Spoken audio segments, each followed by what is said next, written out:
Herald घोटाले के अंदर 451 करोड़ के घोटाले की एक चार्जशीट, 752 करोड़ के घोटाले की एक चार्जशीट।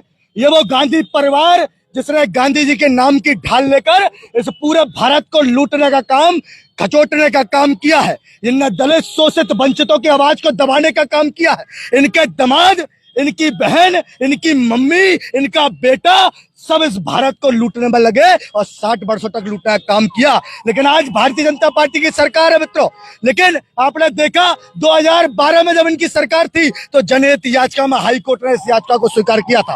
भारतीय जनता पार्टी ने कभी किसी संस्था का दुरुपयोग नहीं किया है। 2013 में इसको एक्सेप्ट किया गया और आज इसका निर्णय जब कोर्ट ने दिया तो चार्जशीट इनके खिलाफ दाखिल हुई है। दोनों माँ बेटे और देश का सबसे बड़ा आरोपी जिसने भारत माता को दान किया हो, ऐसे सैम पित्रोदा का भी नाम इसमें है।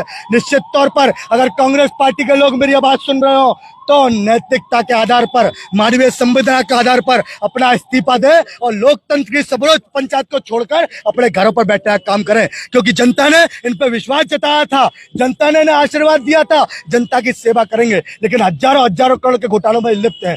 जे लिप्त थे 2G स्पेक्ट्रम में, लिप्त थे कोयला घोटाले में, लिप्त थे बोफोर्स घोटाले में। इनका पूरा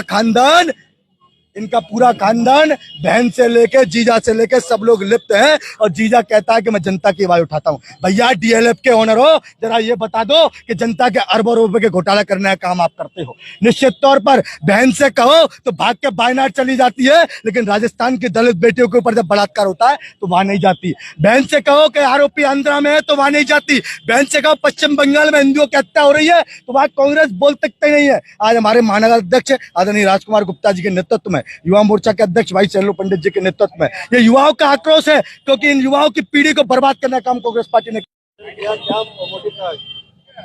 हेराल्ड घोटाले के अंदर 451 करोड़ के घोटाले की एक चार्जशीट, 752 करोड़ के घोटाले की एक चार्जशीट।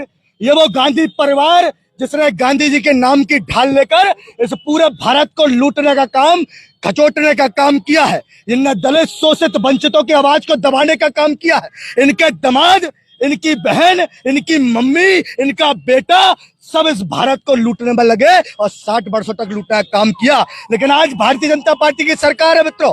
लेकिन आपने देखा 2012 में जब इनकी सरकार थी तो जनहित याचिका में हाई कोर्ट ने इस याचिका को स्वीकार किया था।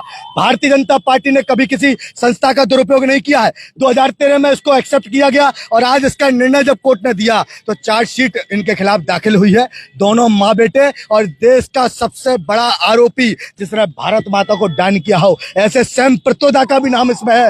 निश्चित तौर पर अगर कांग्रेस पार्टी के लोग मेरी आवाज सुन रहे हो तो नैतिकता के आधार पर, मानवीय संवेदना के आधार पर अपना इस्तीफा दे और लोकतंत्र की सर्वोच्च पंचायत को छोड़कर अपने घरों पर बैठने का काम करें। क्योंकि जनता ने इन पर विश्वास जताया था, जनता ने इन्हें आशीर्वाद दिया था, जनता की सेवा करेंगे। लेकिन हजारों हजारों करोड़ के घोटालों में लिप्त हैं। जे लिप्त थे 2G स्पेक्ट्रम में, लिप्त थे कोयला घोटाले में, लिप्त थे बोफोर्स घोटाले में। इनका पूरा खानदान बहन से लेके जीजा से लेके सब लोग लिप्त हैं।